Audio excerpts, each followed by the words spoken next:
Vamos a continuar con nuestro estudio del libro de Romanos. Ayer vinieron a comer unos amigos a la casa y uno de ellos, salió en la plática que yo estaba dando el estudio de Romanos y me dijo que él se memorizó todo el libro.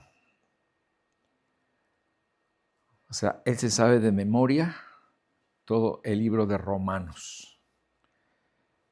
Wow, es sorprendente, ¿no? Porque está difícil, pero le dije, pues qué padre es. Yo no tengo tanta memoria como para aprenderme todo un libro, el libro de Romanos. Pero pues como nosotros no tenemos esa capacidad, vamos a seguir estudiando versículo a versículo. La vez pasada vimos el versículo 2 del capítulo 5, ¿verdad? Hasta ahí nos quedamos. Y lo bonito de este pasaje es que Pablo, a través de este estudio, nos estaba diciendo que al haber sido justificados, esto había afectado nuestro pasado, ¿verdad? Nuestro pasado cuando nosotros creímos en Cristo, cuando lo aceptamos, hicimos la paz con Dios. En el presente, pues la gracia de Dios es la que nos mantiene. Y en el futuro, esta justificación nos va a llevar a la gloria. Entonces hablábamos que precisamente el haber sido hechos justos ante Dios afectó nuestro pasado, afecta nuestro presente y afectará nuestro futuro. Y pues realmente todo esto parece muy hermoso, ¿verdad? Si no fuera por lo que Pablo va a decir enseguida. Voy a leer del capítulo 5, los versículos 3 al 5. Dice, y no solo esto, refiriéndose a lo que acaba de decir, sino que también nos gloriamos en las tribulaciones, sabiendo que la tribulación produce paciencia, y la paciencia prueba, y la prueba esperanza. Y la esperanza no avergüenza, porque el amor de Dios ha sido derramado en nuestros corazones por el Espíritu Santo que nos fue dado. Entonces, todas estas promesas de las que les hablé, pues nos llenan de alegría y de gloria. Pero a más de esto, sabemos que el camino pues no está allanado. El piso tiene irregularidades que de vez en cuando lastimarán nuestros pies. Pero así es el camino a la gloria, lleno de tribulaciones, en las cuales, aquí nos dice Pablo, que nos debemos alegrar porque éstas contribuyen a muchas cosas en nuestra vida. Ahora bien, quiero aclarar que cuando Pablo habla de tribulaciones y sufrimientos, no se está refiriendo a los sufrimientos y dolores propios de nuestra existencia humana, como podría ser la enfermedad, el dolor, la tristeza, el fracaso, etc. No. Él se está refiriendo a las aflicciones que hemos de sufrir por el desempeño de nuestra fe. Lo cual, pues, es una verdad que se maneja mucho en todo el Nuevo Testamento como algo inevitable para el creyente que busca trabajar para su Señor, el cual, dice en muchas partes, padecerá la oposición del mundo y de Satanás, que busca evitar que las personas conozcan a Dios. Por esta razón, Pablo le dice a su discípulo Timoteo precisamente esta verdad en 2 Timoteo 2:3, cuando le dice, tú pues sufre penalidades como buen soldado de Jesucristo. Esto es inevitable. Un buen soldado de Jesucristo va a sufrir penalidades precisamente por su fe. Penalidades, como les dije, de parte del mundo que no quiere a Dios, que está en contra de él, y del mismo Satanás que no quiere que las personas conozcan la verdad. No podemos negar que esta clase de tribulaciones en la vida del creyente pueden producir pues muchos efectos desagradables. Pero Pablo nos recuerda que estas dificultades son pasajeras, son breves, y que al mismo tiempo que éstas se van produciendo en nuestra vida terrenal, se está produciendo para nosotros una gloria que es eterna y que es enorme. Fíjate cómo dice en 2 de Corintios 4:17. Dice, pues nuestras dificultades actuales son pequeñas y no durarán mucho tiempo. Sin embargo, nos producen una gloria que durará para siempre y que es de mucho más peso que las dificultades. Entonces, el creyente, este es un recordatorio que el creyente que está viviendo para el Señor sufrirá penalidades que aquel que no está sirviendo, pues a lo mejor no las va a sufrir. Pero al mismo tiempo que no las va a sufrir, tampoco va a producir en él un crecimiento de la gloria. Y esto pues ya cada quien tendría que evaluar si vale la pena o no pasar penalidades como un buen soldado de Jesucristo. Así que, según estas palabras, detrás de cada dificultad hay una compensación muchísimo mayor. Y yo creo que si realmente entendiéramos esto, deberíamos tomar estas pruebas con alegría, porque éstas están produciendo un mayor peso de gloria en aquel que las padece.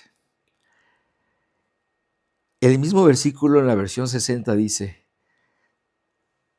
porque esta leve tribulación momentánea produce en nosotros un cada vez más excelente y eterno peso de gloria.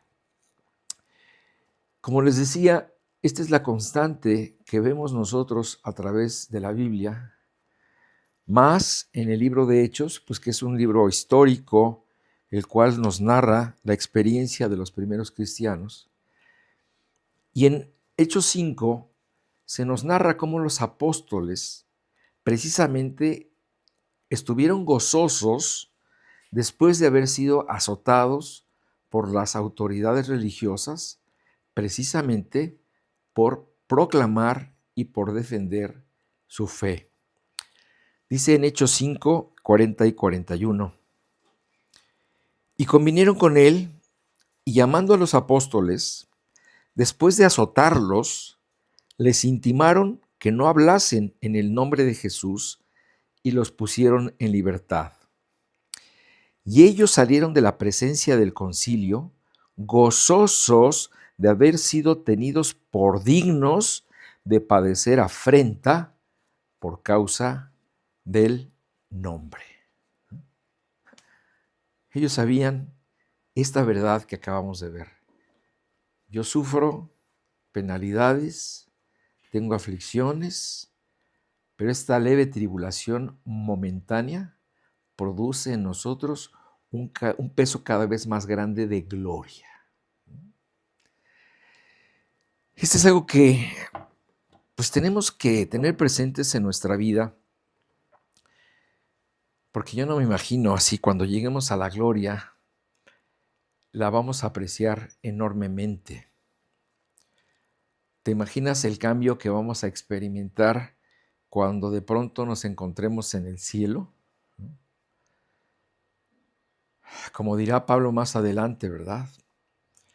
Lo que hayamos podido sufrir por causa de nuestra fe en este mundo no se va a comparar en nada con lo que habremos de recibir en la eternidad.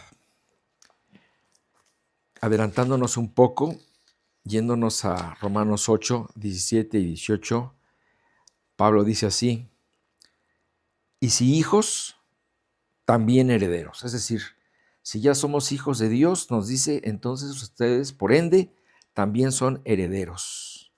Herederos de Dios y coherederos con Cristo, si es que padecemos juntamente con Él, para que juntamente con Él seamos glorificados. Pues tengo por cierto que las aflicciones del tiempo presente no son comparables con la gloria venidera que en nosotros ha de manifestarse. ¿Sí? A veces, ¿verdad?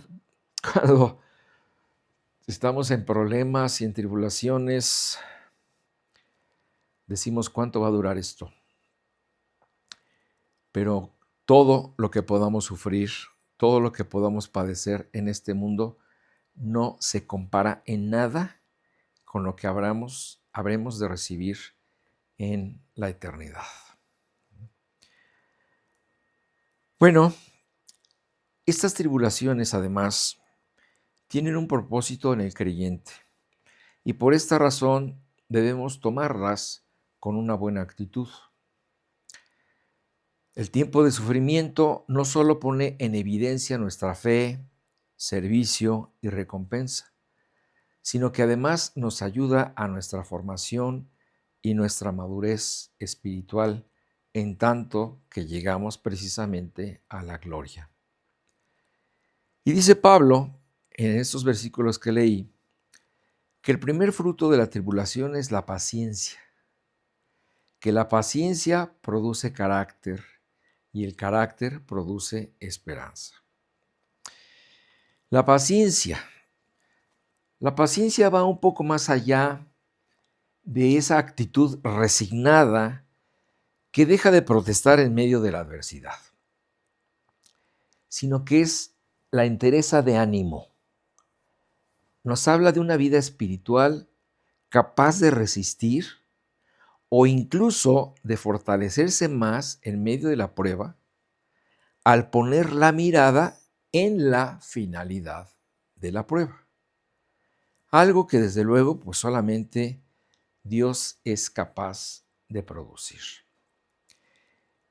Porque así como nuestro cuerpo genera anticuerpos para defenderse de la enfermedad, de la misma forma, la prueba genera la paciencia que necesitamos para soportarla. Entonces aquí vemos en esta primera parte la importancia de la aflicción, porque no se puede aprender a resistir si nuestra resistencia no se pone a prueba. Entonces, la paciencia, dice Pablo, produce prueba. Otra versión de la Biblia traduce así, dice que la paciencia nos hace salir aprobados. Me parece una traducción más apropiada. La paciencia nos hace salir aprobados. Porque aquí la palabra prueba se aplica al carácter que está siendo probado del creyente. Entonces, entendiendo esto, podemos entender que la paciencia produce finalmente carácter. Esta palabra en el original se usa como una palabra que se aplica a la metalurgia. Cuando un metal es sometido a prueba en el sentido de que es sometido al fuego para eliminar impurezas. Así que la paciencia o resistencia purifica nuestro carácter, que viene a ser la característica de la persona que ha sido puesta a prueba y ha pasado la prueba. ¿No?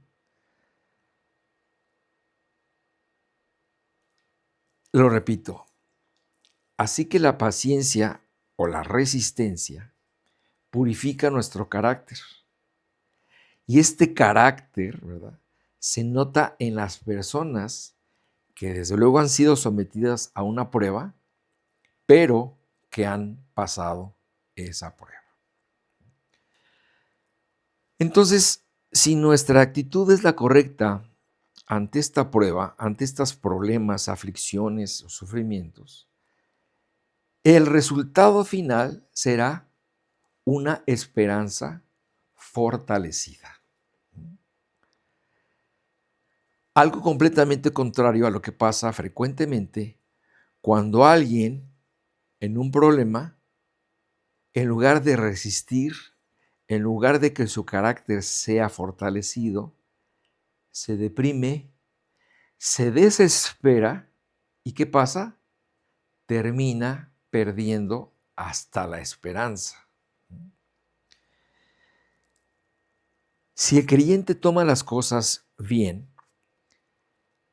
además de todas estas cosas que produce la prueba, la aflicción, será capaz de detectar en medio de su dolor la presencia del amor de Dios hacia él.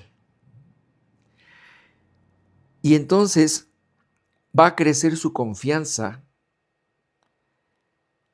en el mismo Dios y también crecerá la esperanza de que un día estará en la gloria final.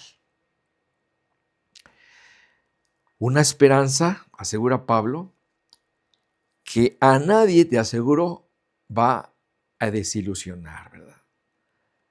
No es como cuando tú a veces alquilas un Airbnb o un hotel por medio en línea y de pronto llegas y resulta que la foto que te mandaron fue cuando lo inauguraron, pero el estado actual del cuarto del hotel está ya muy deteriorado. No. En este caso, yo creo que nuestra imaginación va a ser superada por mucho. De seguro no te va a defraudar, porque al final de cuentas, nuestra esperanza de una gloria futura está fincada en que Dios nos ha prometido construir un hogar para nosotros, ¿verdad?, en base al amor que nos tiene. Y este amor, pues dice la Biblia, que nos fue dado a modo de anticipo por medio del Espíritu Santo, el cual recibimos cuando creímos. Aquí Pablo, en el libro de Efesios, en el capítulo 1, versículo 13 y 14, precisamente habla de que cuando una persona acepta a Cristo, está recibiendo el Espíritu Santo, y él, en este pasaje que voy a leer, nos lo presenta como un anticipo de su amor, de su cuidado, de su guía, de su protección y finalmente como un adelanto de su gloria. Dice así: en él también vosotros, habiendo oído la palabra de verdad, el evangelio de vuestra salvación, y habiendo creído en él, cuando creímos en él, fuisteis sellados con el Espíritu Santo de la promesa, que es las arras, es el adelanto de nuestra herencia hasta la redención de la posesión adquirida para alabanza de su gloria. Es decir, el Espíritu Santo, aquí Pablo lo presenta como un adelanto de la gloria que nosotros hemos de recibir. Y si tú puedes decir, bueno, es que yo no he sido consciente de este adelanto, es porque quizás no sepas que el Espíritu Santo te ha protegido de una manera sobrenatural, que a lo mejor cuando se te explique en el cielo y se te expongan todas las ocasiones en que Él te guió, te impidió hacer algo inapropiado, te alentó, ¿verdad? Entonces, a lo mejor algunos se darán cuenta de la presencia del Espíritu Santo en sus vidas. Pero la Biblia dice que Él está presente. En alguna ocasión, yo les decía en otro estudio que si el Espíritu Santo fuera sacado del mundo, el mundo se destruiría en minutos, porque el trabajo del Espíritu Santo es de contención. Además, el trabajo del Espíritu Santo es para convencer a las personas de pecado, ¿verdad?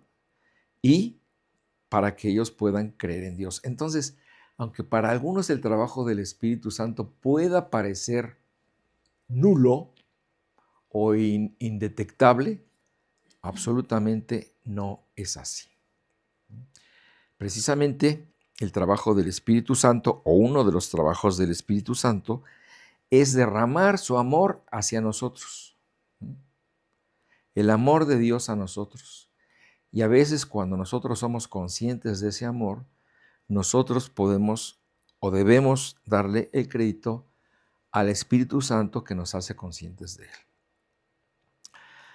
Así que esto nos muestra que Dios nos somete a un proceso de transformación. Un proceso de transformación que culminará en el cielo. Así que viendo todo en conjunto, pues debemos aprender a regocijarnos en el presente sufriente, como también en el futuro glorioso. Continúo en Romanos 5, versículos 6 al 8. Dice, porque Cristo, cuando aún éramos débiles, a su tiempo murió por los impíos. Ciertamente apenas morirá alguno por un justo. Con todo pudiera ser que alguno osara morir por el bueno. Mas Dios muestra su amor para con nosotros, en que siendo aún pecadores, Cristo murió por nosotros.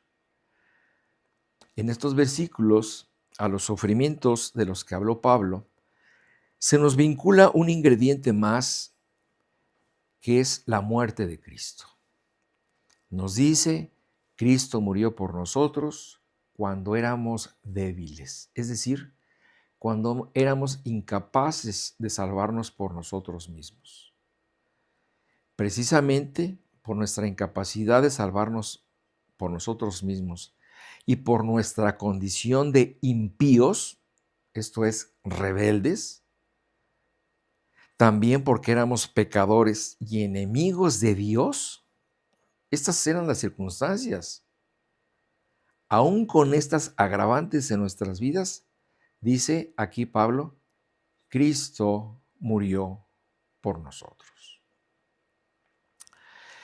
Si Él no hubiera hecho esto, hubiéramos tenido que enfrentar las consecuencias de ser precisamente débiles, impíos, pecadores y enemigos de Dios. Así que la grandeza del sacrificio de Cristo se engrandece cuando vemos por qué clase de personas murió. No lo hizo por gente piadosa, por gente recta, buena, obediente, porque tal vez alguien pudiera tener la valentía de morir para salvar la vida de alguien que valiera la pena salvar. Pero dice claramente aquí que Dios demostró su amor para con débiles, impíos, pecadores y enemigos de Dios, ¿verdad? Para con estos mostró su amor para morir por nosotros. Entonces, sin duda, la muerte de Cristo es la más grande muestra de amor de Dios que nosotros podemos ver en la Biblia. Hemos visto otras muestras de amor, ¿verdad? A través de lo que Dios nos ha dado, pero la más grande, la más sublime, la más inmerecida fue su muerte por nosotros. Dice el teólogo Stott en su comentario, además, dice, el grado del amor se mide en parte por el costo del regalo para quien lo da. Es decir, el amor de Dios, ¿verdad?, fue un regalo muy costoso. Él lo dio. Y continúa diciendo Stott, y cuando menos lo merezca quien lo recibe. Y dice, tanto mayor es el amor que se demuestra. Y es verdad, o sea, en primer lugar, nos hace ver este teólogo que el costo del regalo fue muy caro, pero es mayor cuando se le da este costoso regalo a alguien que no lo merece. ¿Eh? Y vaya, pues nosotros sabemos que el regalo fue costoso para alguien que realmente no merecía el derramamiento de una sola gota de sangre de Jesús en la cruz. Gente malvada, pecadora y enemiga de Dios. Entonces, en términos legales, como infractores de la ley de Dios, nosotros merecíamos castigo. La ira de Dios estaba más que justificada para caer sobre nosotros, sin que tuviéramos modo de defendernos, porque la falta ya había sido cometida. Pero sobre todo esto, Dios nos amó, se compadeció y nos dio una oportunidad de salir de nuestro penoso estado. Mandó a su Hijo a pagar nuestra deuda. Él hizo todo y lo único que Dios le pide al hombre es que crea en que Jesús hizo todo. ¿Por qué es importante esta frase que les estoy diciendo? Porque si lo único que Dios nos pide es que creamos que Jesús hizo todo, en ese momento desechamos toda posibilidad en nosotros de poder hacer algo para alcanzar nuestra salvación. En el momento en que nosotros reconocemos que ya no hay nada más que hacer, en ese momento nos entregamos completamente al sacrificio de Jesús. Y tú dices, bueno, lo único que Dios pide es que creamos en que Jesús hizo todo. Y tú, bueno, al menos yo lo he pensado, pues esto parece fácil, ¿verdad? Esto está muy fácil. Y uno se preguntaría, entonces, ¿por qué no todo el mundo cree? Si la salvación es tan accesible, ¿por qué no todo el mundo cree? Y bueno, pues mira, aquí entran muchos factores en juego. Entra en juego el orgullo del hombre, ¿verdad? La incredulidad, la autosuficiencia, la ignorancia también, el amor al pecado también, la indiferencia, etcétera, etcétera. Así que aunque parece fácil, no, y de hecho lo es, aún así hay personas que prefieren refugiarse en su soberbia para no aceptar lo que alguien ya hizo por ellos. Dice Romanos 5:9, pues mucho más estando ya justificados en su sangre, por él, por Jesús, ¿verdad?, seremos salvados de la ira. Pablo nos ha dicho que hemos sido justificados, que tenemos paz para con Dios, que tenemos acceso a la gracia, ¿verdad? Y tendremos también acceso a la gloria. Aunque en el ínter tengamos que pasar por tribulaciones, las cuales también nos enseñan cosas y fortalecen nuestra esperanza, ¿verdad? Esto es lo que acabamos de ver. Ahora, en este verso que leí, Pablo nos habla del pasado. Nos dice, ya fuimos justificados cuando creímos, y del futuro en el que estaremos a salvo del castigo de Dios. Entonces, en el pasado ya fuimos justificados, y en el futuro nos dice que por esta razón ya estamos salvados del castigo de Dios. Algo que no todos pueden decir, precisamente porque no todos han creído. Y por esa razón no han sido lavados por la sangre del Cordero. Por lo tanto, dice Pablo, la ira de Dios está sobre sus cabezas. Siguen en culpa y en castigo. Esto es algo muy importante que nosotros entendamos, porque nosotros vivimos los años que vivimos sin haber creído en Cristo, vivimos así, ¿eh? Muchas personas sin saberlo.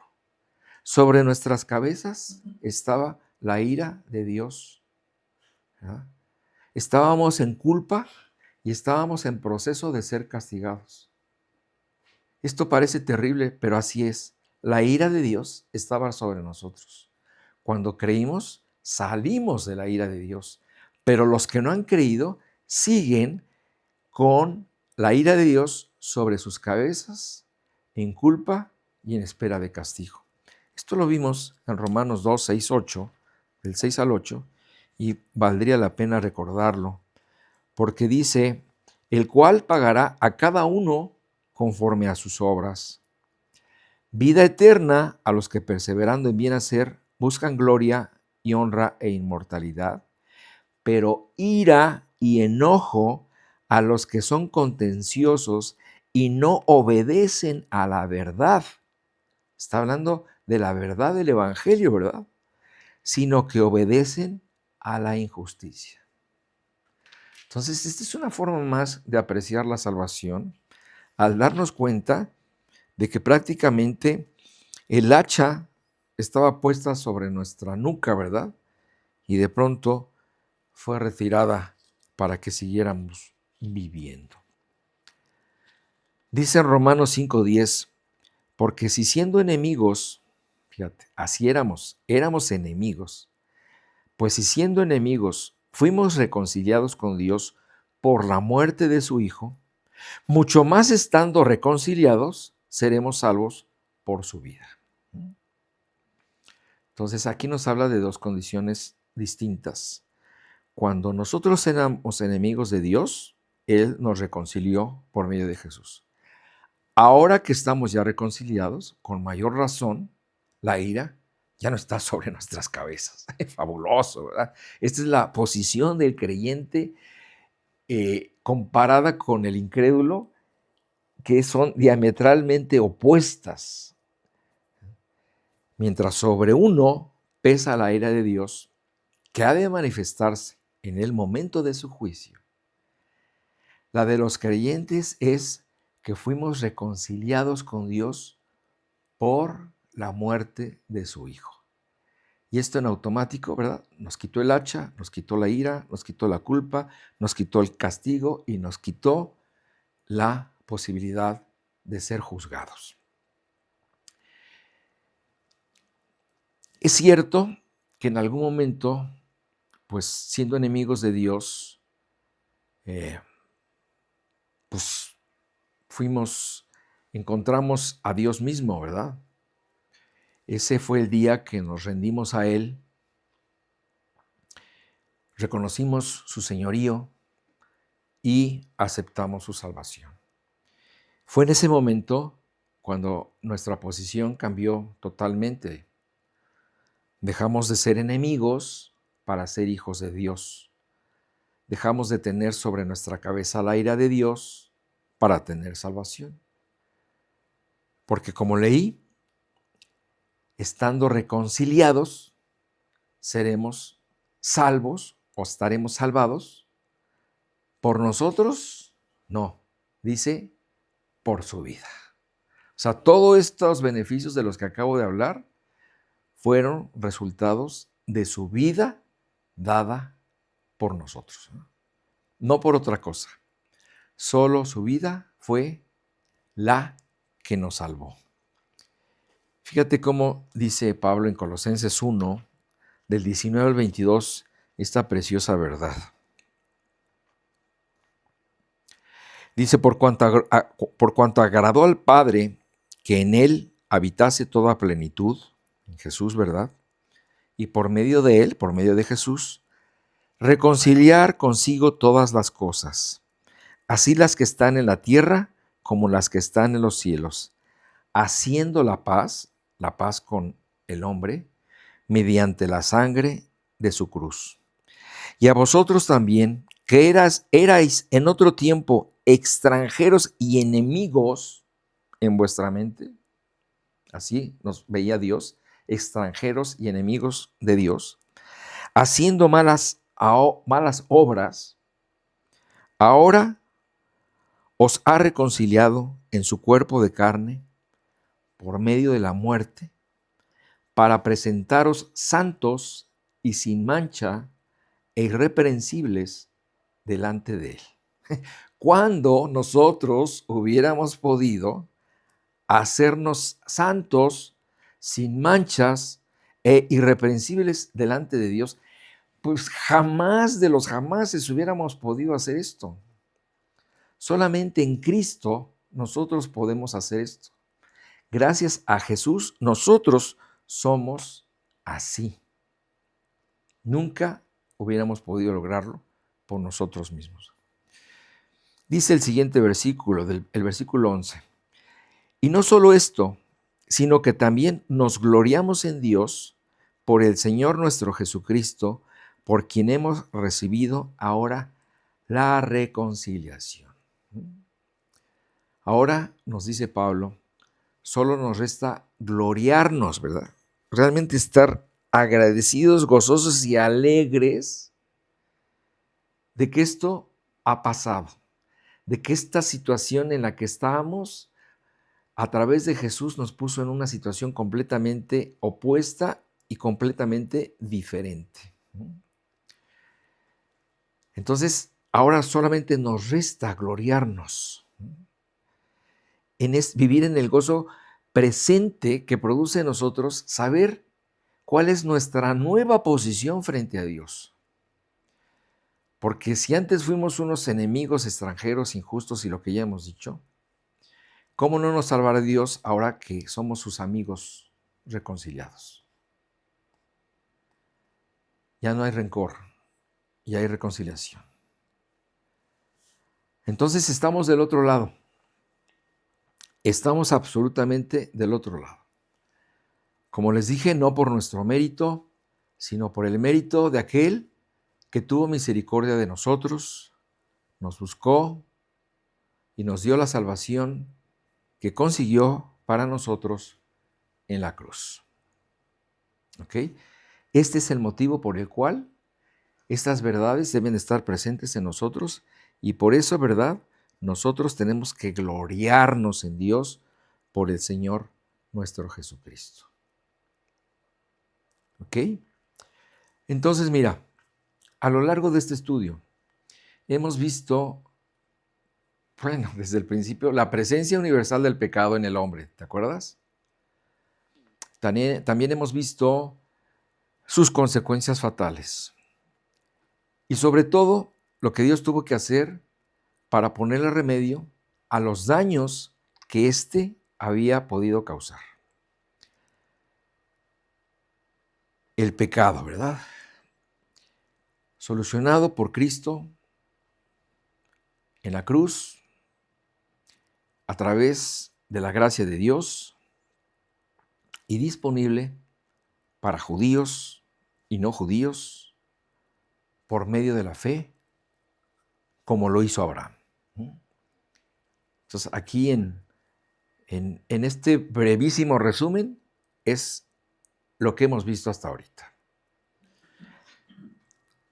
Dice el versículo 12, por tanto, como el pecado entró en el mundo por un hombre, y por el pecado la muerte, así la muerte pasó a todos los hombres, por cuanto todos pecaron. Ay, ¿de qué está hablando aquí Pablo? Dice, Pablo, vamos a llegar a esto, pero primero vamos a ver. Pablo dice, por tanto, es decir, él continúa a partir de lo que dijo en los versículos anteriores, donde nos habló de la reconciliación que tenemos con Dios por medio de nuestro Señor Jesucristo. Y ahora nos dirá que fue por causa del pecado que teníamos que ser justificados. Y si alguna vez te has preguntado, ¿cómo fue que entró el pecado en la esfera humana? ¿Verdad? No sé si alguna vez te hiciste esta pregunta. Siendo el pecado tan gravoso, siendo tan grande, bueno, hemos dicho que a veces el creyente o las personas dejan de ver la gravedad del pecado por haberse acostumbrado a él y por vivir inmerso en él. Pero viendo el pecado desde los ojos de Dios, fue tan grande que tuvo que mandar a su hijo para pagar por él, ¿verdad?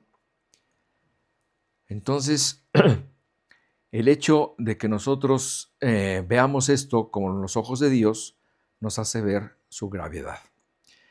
Pero no sé si alguna vez te has preguntado, bueno, siendo esto tan feo, tan gravoso, tan grande, ¿cómo fue que el pecado entró en la esfera humana? Este pecado que tanto daño ha hecho. Y aquí Pablo lo responde brevemente. Dice, cuando Adán pecó, ¿verdad? Esta es la entrada del pecado a la esfera humana, a través de Adán. Cuando Adán pecó, el pecado entró en el mundo. Solo a manera de aclaración diré que el pecado entró en el universo con la caída de Satanás. Fíjate. En el universo, el pecado entró a través de la caída de Satanás. Pero aquí Pablo se refiere a la introducción del pecado en la humanidad, en la esfera humana, en el hombre. Todos sabemos la historia, ¿verdad? La hemos leído en el libro de Génesis, cuando nos dice que Dios creó al hombre y a la mujer. Y nos dice que Dios los había puesto a vivir en un lugar idílico, ¿verdad? En un lugar incomparable. Pero también nos dice que aún en ese lugar tan precioso y hermoso llamado el paraíso, también Dios había puesto reglas. Y una de las reglas o prohibiciones que él puso fue la que dice en Génesis 2:17. Les dijo Adán y Eva, mas del árbol de la ciencia del bien y del mal no comerás, porque el día que de él comieres, ciertamente que morirás. ¿Mm? Entonces, como todos sabemos, Adán y Eva comieron precisamente del fruto prohibido y con esto, ¿qué fue lo que pasó, verdad? No es el hecho de que hayan, no sabemos si fue una manzana, ¿verdad? La tradición o los pintores han puesto una manzana. La Biblia no especifica cómo era el fruto, pero lo que manifestaron no fue el hecho de comer ese fruto prohibido, sino que manifestaron ahí falta de sumisión, manifestaron una rebeldía y desobediencia a Dios, y esto fue lo que fue castigado, porque Dios lo había advertido. A partir de ese momento entrará la muerte en escena. La muerte era impensable para alguien que había sido creado para ser inmortal. Adán y Eva fueron creados para ser inmortales. Pero cuando desobedecieron, entraron en rebeldía, la muerte apareció. La muerte es separación y cuando entró afectó en 3 sentidos. Primeramente, Adán murió espiritualmente porque se separó de Dios. Y aunque Adán no murió físicamente en ese momento, sí murió con el tiempo. Claro, duró 930 años, pero finalmente fue separado de la vida física. Y por último, a la tercera clase de muerte a la que el hombre quedaría expuesto sería a la muerte eterna, la que la Biblia llama la segunda muerte, porque es la muerte que lleva al infierno. Fíjate cómo lo dice Juan en Apocalipsis 21:8. Dice, pero los cobardes e incrédulos, los abominables y homicidas, los fornicarios y hechiceros, los idólatras y todos los mentirosos tendrán su parte en el lago que arde con fuego y azufre, que es la muerte segunda. Bueno, así lo dejamos en suspenso, ¿verdad? Continuaremos la semana que entra, si Dios lo permite. Y bueno, hermanos, que Dios los bendiga. Maranata.